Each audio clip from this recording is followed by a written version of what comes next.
তখন তো যদি বলা যায় ভগবান শ্রীকৃষ্ণ ছিল, যখন শ্রীকৃষ্ণের দ্বারকে নগরী ছিল, ভগবান শ্রীকৃষ্ণ যে দ্বারকা নগরে যে লাস্ট দেহান্ত হয়, সমুদ্রের নিচে তলিয়ে যায়, যাদের কোনো কাহিনী ছিল তখন ইতিহাসের পাতায় কিন্তু আমরা কিন্তু পড়িনি।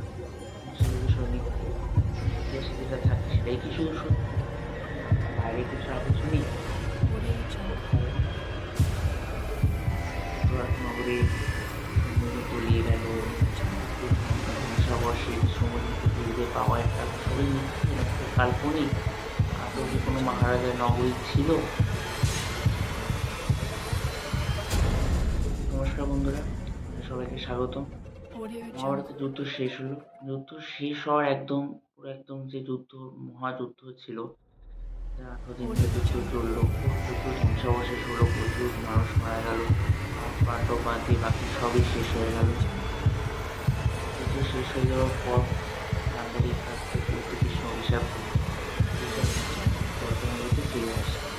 তার দিনে সে গুজরাটের পথ ফিরে আসার পর কিছুদিনের মধ্যেই আর যে যদু বংশ ছিল, সেই যদু বংশের মধ্যে বিরাট এক ভয়ঙ্কর বিবাদ শুরু। বিবাদের এই ঘটনা আগে থেকে কিন্তু শ্রীকৃষ্ণ জানত। সে তো ভগবান, তার হৃদয় সবকিছু বলেছে, সবকিছু আগে থেকে জানত।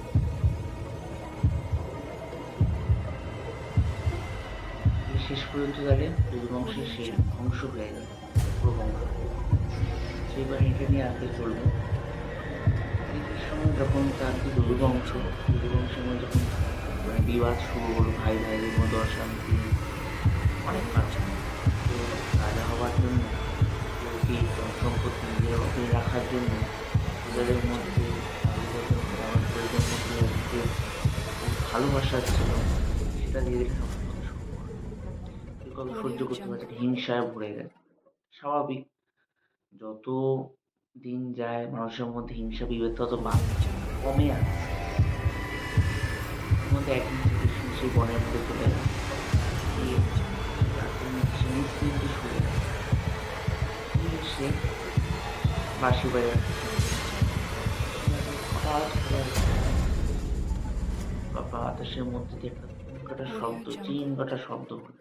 বাতাস কেটে কোনো চিড়ে, কোনো কিছু যাচ্ছে, যাতে কোনো লক্ষ্য সন্ধান করার জন্য। সেই লক্ষ্য সন্ধানটা কি ছিল? শ্রীকৃষ্ণের চরণ। তো কিন্তু যে শিকারী ছিল সেখানে শ্রীকৃষ্ণের চরণ উদ্দেশ্য লক্ষ্য ধরেনি। সেই লক্ষ্যে সে তীরে গন্তব্য স্থান হয়ে উঠল শ্রীকৃষ্ণের কমল পদ্মের মতো।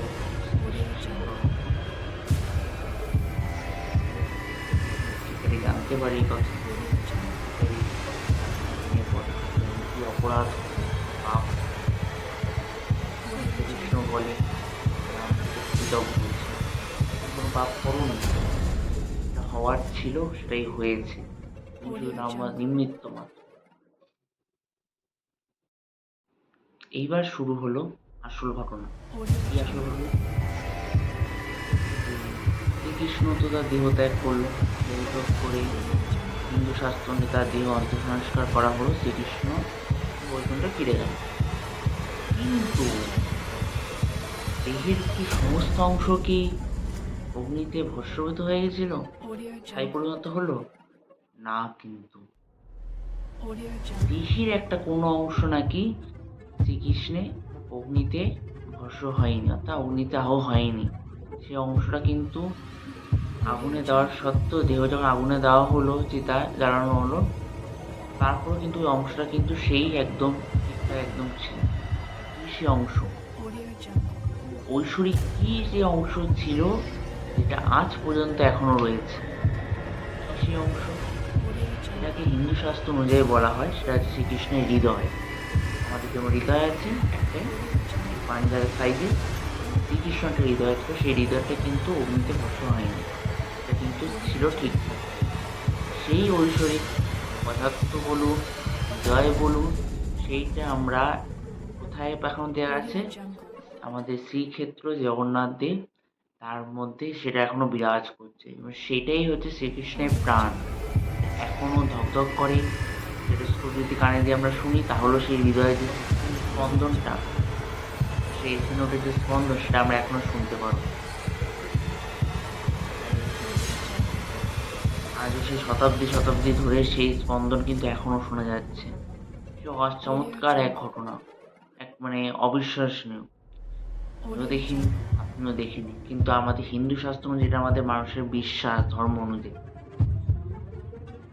তাহলে শ্রীকৃষ্ণ পৃথিবী ত্যাগ করে যাওয়ার পরে কিছু সময় পরে সে নগর সমুদ্রের নিচে তলিয়ে যায়। সেই সমুদ্রে এক বিশাল ঢেউ ওঠে, সে তাণ্ডব করছে সমুদ্র। সমুদ্র সবকিছু গিলে খেয়ে ফেলবে এমন সমুদ্রের ঢেউ, সেই চাহনি আকাঙ্ক্ষা, সে কি করলো, পুরো দ্বারকা নগরটা গিলে খেয়ে ফেলবে। আজও গুজরাট উপকূলের কাছে সমুদ্রের তলদেশে যদি কেউ যায়, সেই প্রাচীন স্থাপত্যের নিদর্শন বা ধ্বংসাবশেষ দেখতে পারবে। অবশ্য মনে করে এগুলোই সেই প্রাচীন সেই দ্বারকা নগরের ধ্বংসাবশেষ। কিন্তু আমরা কি চোখে দেখেছি? নিউজ পেপারে শুনেছি, ধর্মীয় যারা গীত গায়, ধর্মীয় যারা প্রবচক, ধর্মীয় যারা গবেষক বা বিভিন্ন সায়েন্টিস্ট, রিসার্চার, তাদের মুখে শুনেছি, সেটা বিশ্বাস করি। কারণ আমরা সেই হিন্দু শাস্ত্র সেটা আমরা মানি।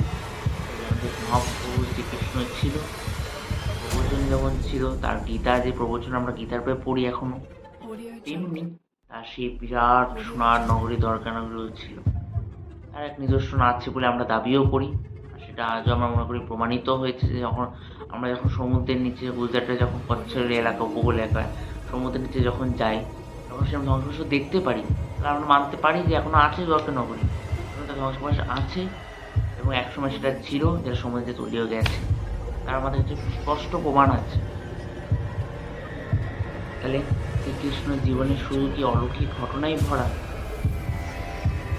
না, বরং ধর্ম আছে, জ্ঞান আছে, ভালোবাসা আছে, কর্মের শিক্ষা দিচ্ছে, যা